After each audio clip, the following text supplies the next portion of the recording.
Hello guys! Hello. This is for Cancer. Cancer, welcome dito sa aking channel, Kapalaran 888. Welcome guys. Alamin natin kung anong messages, vibration, gabay energy para sa inyong lahat. So this is reading para sa pera. Okay? May money, career, financial reading. Okay, employment change.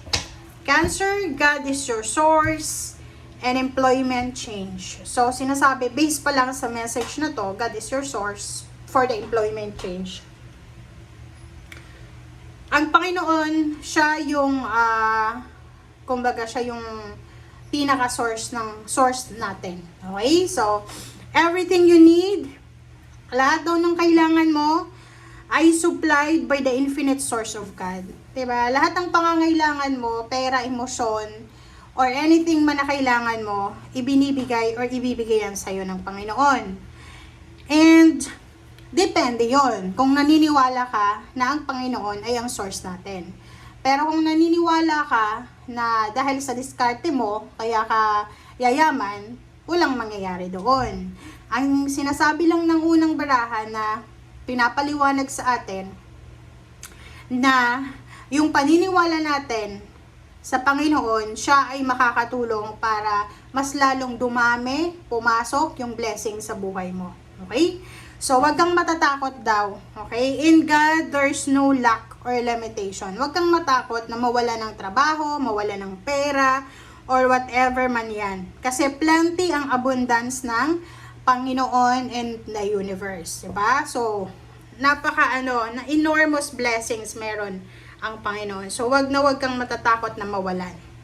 Another card is employment change. So, dito sinasabi ng baraha, merong career change na mangyayari sa iyo, Cancer. It's either mapopromote ka, higher direction, promotion, salary increase, higher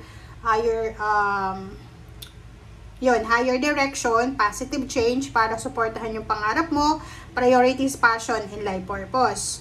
Or pwedeng yung iba sa inyo dyan, from being an employee, pwedeng magnegosyo ka na lang. So, maraming pagbabago na magaganap sa'yo. So, magtiwala ka, you need to trust na etong lahat ng pagbabago na to na mangyayari sa buhay mo, Cancer, ay makakadulong to sa'yo para makaalis ka na sa financial problems and makuha mo na yung financial success na minamanifest mo. Okay? So, you are being supported ng universe and ng ating Panginoon sa lahat ng steps or actions na ginagawa mo. Alright.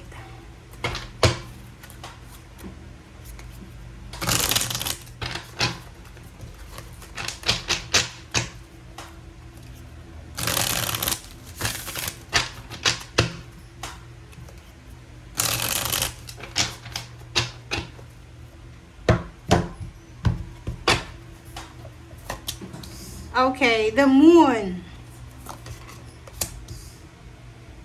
the Chariot,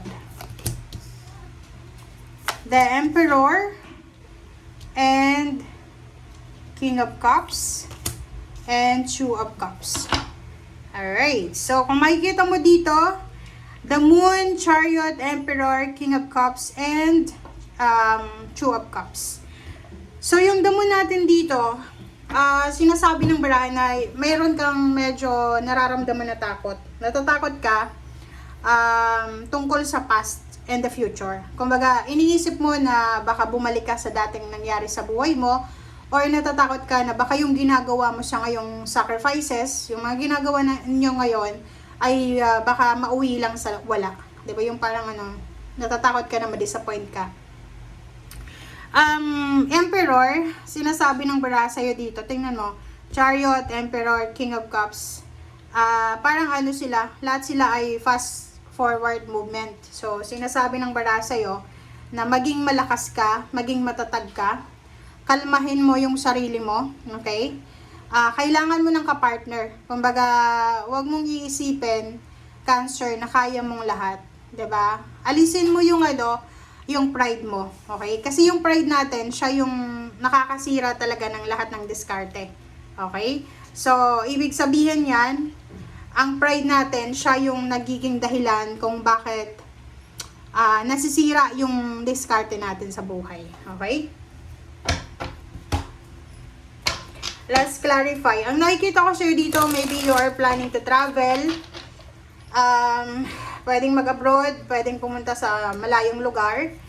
And yung pupuntahan mo ay posibleng magdadala yan sa'yo ng sobra-sobrang biyaya.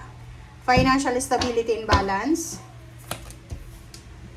And at the same time, posibleng asawa mo to. Asawa, boyfriend, girlfriend, or kung sino man siya na kailangan niyang umalis para hanapin yung swerte sa ibang lugar. Alright. Tingnan nyo, Cancer. Nakikita ko sa'yo dito, meron ditong Cancer na pwedeng newly graduate ka. Kakagraduate mo lang ba? Or pwedeng galing ka sa maternity leave or nagkasakit ka. So, gumaling ka na and now, pwedeng parang back to zero siya. Yung mag-a-apply ka ng trabaho na yung mga kasabayan mo is mga bata pa, yung bata pa sa'yo, pero marami ka nang alam skilled ka na, diba? Nakikita ko sa'yo dito na natatakot ka. Natatakot ka bilang isang empleyado na baka palitan ka ng mga mas bata sa'yo, mas matalino, mas magaling, mas masipag, mas malakas.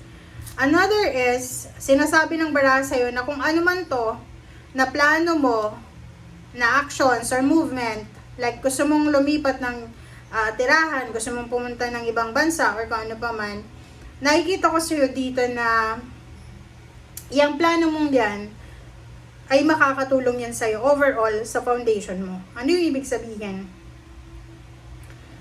Iba kasi yung currency, iba yung sweldo. Like for example, kung nasa Pilipinas ka, magkano yung sweldo mo dyan? And kung pupunta ka ng ibang bansa, yung sweldo mo sa Pilipinas, pwedeng 5 times or 10 times. 'Di ba? So parang nakikita natin dito na, ano man ito na gagawin mo, ano man itong actions na gagawin mo, eto yung magdadala sa'yo ng sobra-sobrang balanse. Lalo na sa salapi. Emperor, sinasabi ng bara sa'yo na there's a celebration of success. Pwedeng makatanggap ka ng letter, appreciation, awardings, parang ganon. Basta mayroon ditong celebration. Awarding ceremony kasi na-promote ka, awarding ceremony kasi nag-retire ka, parang ganon. So, there's a celebration this May regarding sa kung ano man na power, kung ano man na ma-reclaim mo, kung ano man makukuha mo. Tower and King of Cups. So, whatever man daw na ma-encounter mo. So, syempre, hindi ka naman perfect na tao. So, may mga ma-encounter ka din ng mga issue, lalo na sa financial. So, kalmahan mo lang daw. Kumalma ka lang, and mag-iingat ka kung ikaw ay negosyante. Okay? Kung negosyante ka, mag-iingat ka sa pakikipag-collaborate or pakikipag-partner ngayong buwan ng Mayo. Kasi, ngayong buwan ng Mayo, posibleng makatagpo ka ng mga scammer. Okay? Scammer sa salapi. Scammer sa mga kontrata or whatever man. Okay? Thank you guys. Bye!